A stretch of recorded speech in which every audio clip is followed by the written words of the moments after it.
Hi, this is Daniel Corey. I'm on the floor at 2020 NAMM, recording for Guitar Girl magazine, and I am here with Jackie Venson. What's up? You did a wonderful set at the Gibson Showroom. Thanks, it was a good time. Yeah, we all had a great time. Me too. Yeah. Really good sound in there. Yeah, it was great. Yeah. Nice, yeah. So, you're from Austin. Yes, I am. All right, I spent a little time in Austin. I've been to the film festival there. Oh, yeah. So it's a pretty cool A lot town. going on in that town, man. Yeah. If you weren't there for the film festival, chances are there's something else that's going to bring you there. Yeah, absolutely. Yeah. Oh, yeah. Absolutely. Yeah. So you started out as a classical pianist. Yes, I played classical piano for the first decade or so of my musical career. Okay. And then I decided that I wanted to do something a little more free. Okay. The thing with classical piano is that you have to like learn other people's music, and there's a lot of structure and rules. And I was tired of that, so I decided to play electric guitar and kind of express myself differently. All right. So now, in that process, you cut your teeth on a lot of blues artists. Yes, I did. Yeah. And also blues jams in Austin, Texas, like for days, for years. Yeah. I was just jamming with other people, because the best way to learn how to speak a language is to go out and speak with people. Yeah, absolutely. Now, I read about how now with the blues, as is, it's about the blues, it's about being sad, but how you like to have a positive messaging in your songs. Yeah. And so I read something where you said something about social engineering, but for the positive. Yes, exactly. Could you talk about Manipulating people into loving themselves. It's like, sometimes people need to be manipulated because they don't really know how to do it themselves. Maybe they were never taught. And some people use that for evil. They turn a person towards a cause that might not be good for the person or good for the planet or good for whatever, right? But I want to turn that, I want to use that and also make people think for themselves and accept themselves and love themselves at the end of the process. Kind of like a teach a man to fish kind of thing. Yeah. But like also just showing people that like really we're not taught to do this. We're not taught to love ourselves. We're not taught to, accept who we are. We're taught to always want to get better at whatever, however big that is, Yeah. We're always taught, we got to be the best. It's like, what does that even mean? We're never taught to question that. Yeah. And so I like to think that my music is kind of socially engineering people to question that.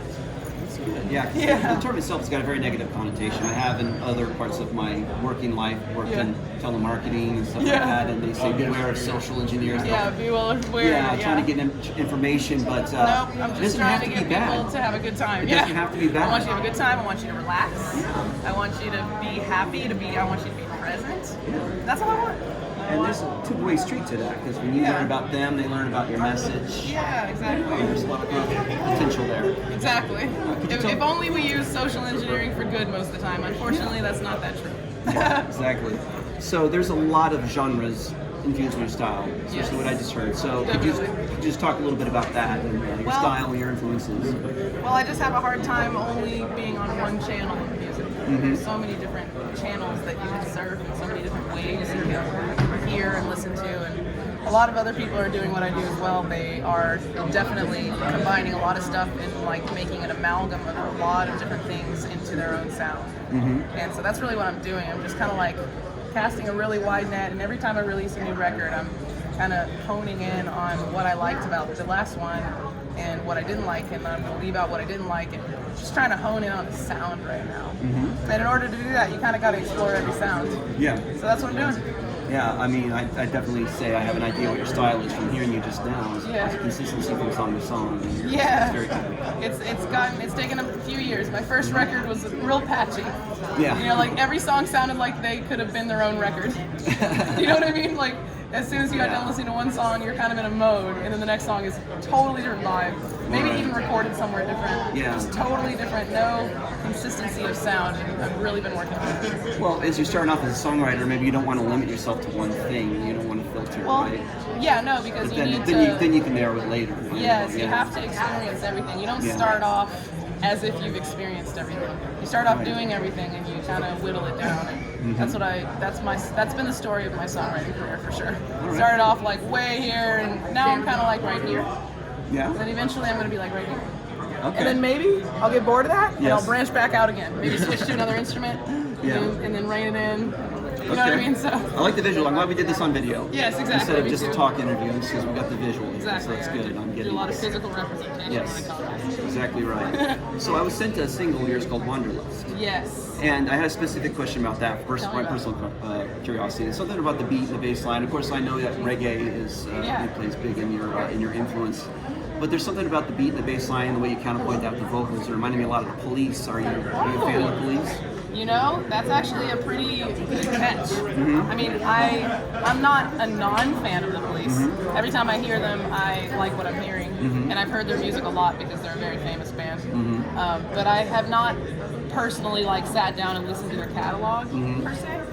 But I can see how they could have rubbed off on me. Yeah. Kind of like in the world. Yeah, you know, exactly. the same way people rubbed off on them. Right. I can see how that could have been something that, like, something about like. Once I heard that, in the moment, I was really thinking like, I was thinking Green Day. Okay. It sounds like something Right. Green Day would do. And so then I was thinking like pop rock song, and then it kind of just led me to that beat. But yeah, I was thinking about like syncopated rock at the time. Yeah. 'Cause I like syncopated. Yeah. Kind of like later bands. There's this band, they never really got super famous, but they were called a Motion City Soundtrack. Yeah. I love that band. They're not really a band anymore, but they were a huge influence on me. They were never like super famous. They did pretty well, but they're not working anymore. So Okay. Well, we'll be sure to look them up. check them out if you want to check out a real live influence of mine. Motion City Soundtrack is huge for rock. Okay. I love that band. They're crazy. Now, you were saying on stage just now that you just recently became a Gibson girl. I did like 3 months ago, literally. So, and you play this amazing looking guitar. Yeah. It's got a name. His name's Rosetta.